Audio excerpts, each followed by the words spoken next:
在联盟危急关头，萧炎带领青羽阁盟友武器困住谢必言，萧炎成功击杀谢山，大战野猪美杜莎，成功擒获魂殿使者。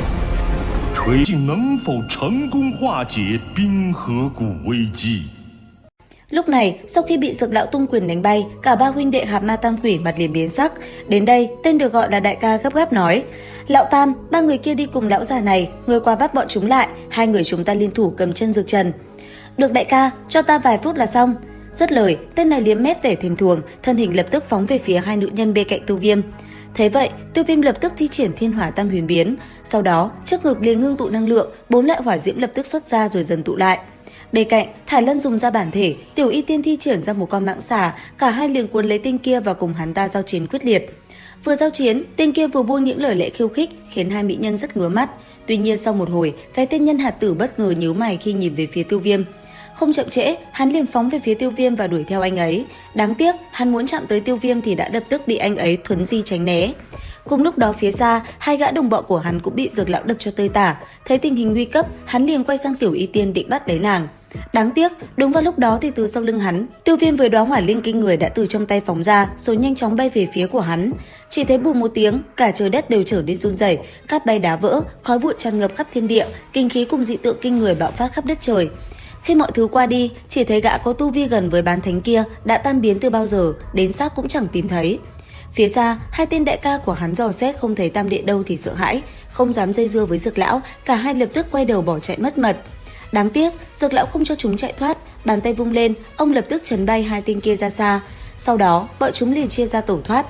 Thế nhưng, Dược lão quá nhanh và quá mạnh, chỉ một chưởng tung ra, ông đã kết liễu sinh mệnh của một tên, sau đó ông ném nạp giới của hắn về phía Tiêu Viêm. Còn mình, ông lập tức lao về phía tên còn lại truy sát. Đến đây, mở nạp giới của hắn ta, Tiêu Viêm lập tức thấy trong đó có cuốn công pháp kim cương lưu ly thể. Tuy nhiên, mảnh tàn đồ lại do tên lão đại cầm. Đến đây, ba người Tiêu Viêm chỉ biết chờ đợi Dược lão hành sự mà thôi. Và rốt cuộc không lâu sau, Dược lão đã trở về, trên tay ông là mảnh tàn đồ cuối cùng của Tịnh Liên yêu hỏa. Nhìn thấy nó, Tiêu Viêm vui mừng khôn xiết. Còn Dược lão thấy học trò của mình như vậy, ông cũng ngay lập tức đưa nó cho Tiêu Viêm và để hắn cất đi. Đến đây, nhìn mảnh tàn đồ cổ xưa trong tay, hai mắt Tiêu Viêm hiện lên vẻ nóng rực lẩm bẩm nói: "Tịnh Liên yêu hỏa, dù thế nào ngươi cũng sẽ là của ta." Lời vừa dứt, theo ánh nhìn của Tiêu Viêm hướng về phía xa, cảnh tượng cứ thế nhanh chóng qua đi. Không lâu sau, ở tại một căn phòng nhỏ, Tiêu Viêm ngay khi trở về đã liền lấy ra quyển trục ghi lại phương pháp tu luyện kim cương lưu ly thể ra và xem thử. Rất nhanh, khi linh hồn anh ấy dung nhập vào quyển trục, từng luồng thông tin cũng nhanh chóng chảy vào đại não của anh ấy. Không chậm trễ, Tiêu Viêm lập tức nhắm mắt ngưng thần rồi bắt tay vào việc tu luyện. Phải một hồi lâu sau, anh ấy mới tỉnh táo lại.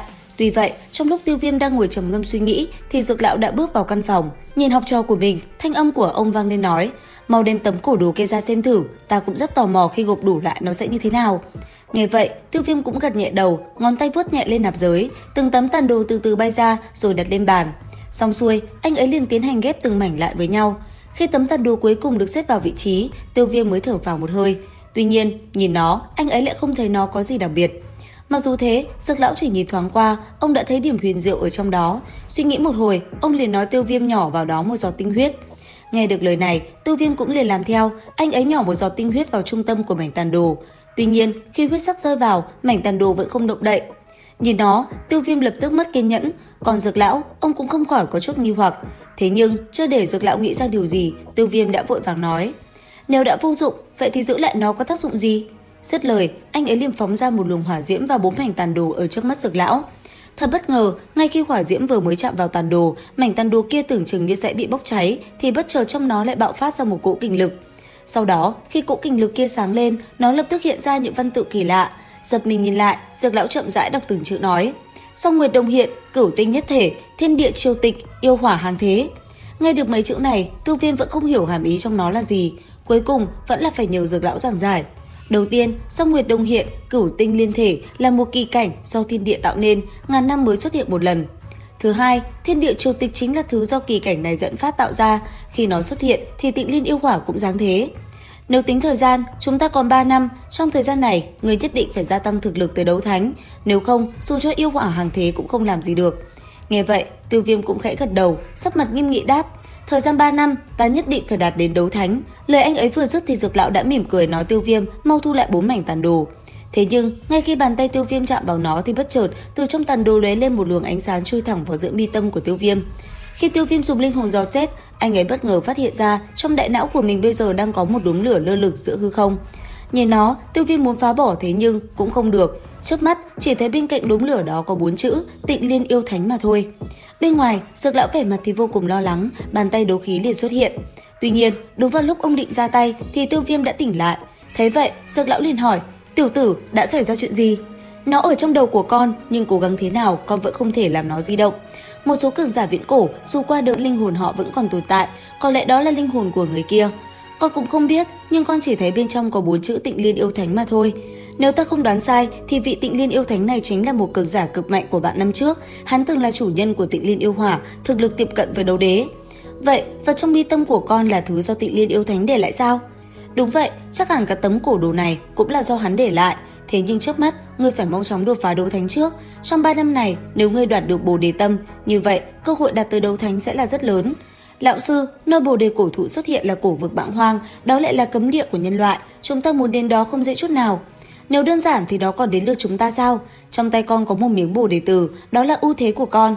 Nghe vậy, Tiêu Viêm nắm chặt tay, gương mặt lạnh lùng nói: "Trong 3 năm, đạt tới đấu thánh, ta nhất định phải lấy được bồ đề tâm." Lời Tiêu Viêm vừa dứt, màn đêm cứ thế dần qua đi.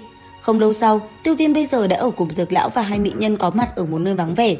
Nhìn Tiêu Viêm, Dược lão nhẹ giọng vỗ vào bả vai anh ấy nói: "Hành trình tiếp theo tại cổ vực Mãng Hoang, con phải tự mình đi rồi. Nếu nguy hiểm hay bóp nát ngọc giản, ta sẽ tới ứng cứu. Hành trình lần này vô cùng quan trọng với con, bởi vậy hãy cố gắng lên." Nghe được lời của lão sư, Tiêu Viêm cũng khẽ gật nhẹ đầu. Sau đó, quay sang gật đầu với hai mỹ nhân bên cạnh mình, anh ấy liền phóng người về phía trước dẫn đường. Cứ thế nháy mắt sau, cả ba đã biến mất. Nhìn học trò vừa đi, ánh mắt của Dược lão có chút tiếc nuối, tâm trạng ông nhất thời trở nên rối bời. Theo ánh mắt Dược lão nhìn về phía trước, cảnh tượng cũng mau chóng qua đi. Chẳng mấy chốc, ba người Tiêu Viêm bây giờ đã ở gần Mãng Hoang cổ vực. Sau một đoạn thời gian di chuyển, cả ba người mới dừng lại. Nhìn từng đoàn người đang tiến sâu vào trong khu rừng rậm rạp trước mắt, Tiêu Viêm ánh mắt có chút đề phòng, nhìn hai người bên cạnh, anh ấy lẩm bẩm nói: "Đi thôi, mọi người cẩn thận một chút." Nói rồi, lại một lần nữa dẫn đầu, cả ba liền phóng người đi. Chẳng bao lâu sau, cả ba đã phải dừng lại. Sau đó, Tiểu Y Tiên cẩn thận nói: "Xung quanh có khói độc, mọi người ăn mấy viên tị độc đan này vào, nó có tác dụng kháng cự đối với độc khí." Nghe vậy, Tiêu Viêm cùng Mị Độ Toa lập tức lấy viên đan dược kia cho vào trong miệng. Thế nhưng, gần đó lại có không ít thanh âm đau đớn vang lên. Đến đây, Tiêu Viêm mới thở phào vì Tiểu Y Tiên đã sớm phát hiện ra độc tố. Quan sát một hồi, tiếp theo, cả ba lại mau chóng phóng người về phía trước. Một hồi lâu sau, cả ba mới dừng lại khi phát hiện ra một gã đấu tôn đã mất đi sinh mệnh. Điều đặc biệt, hắn lại không bỏ mạng bởi khí độc mà là độc trùng. Nghe được lời này, mấy người Tiêu Viêm đều nhịn không được mà hít sâu một hơi, cảm thấy lạnh lẽo từ đầu đến chân. Thế nhưng, chưa kịp phòng bị, ba người đã bị độc trùng tấn công. Và liệu rằng tiếp theo tập 162 sẽ còn gì hấp dẫn? Theo dõi kênh YouTube Review 5 phút để biết thêm chi tiết các bạn nhé. Xin chào và hẹn gặp lại!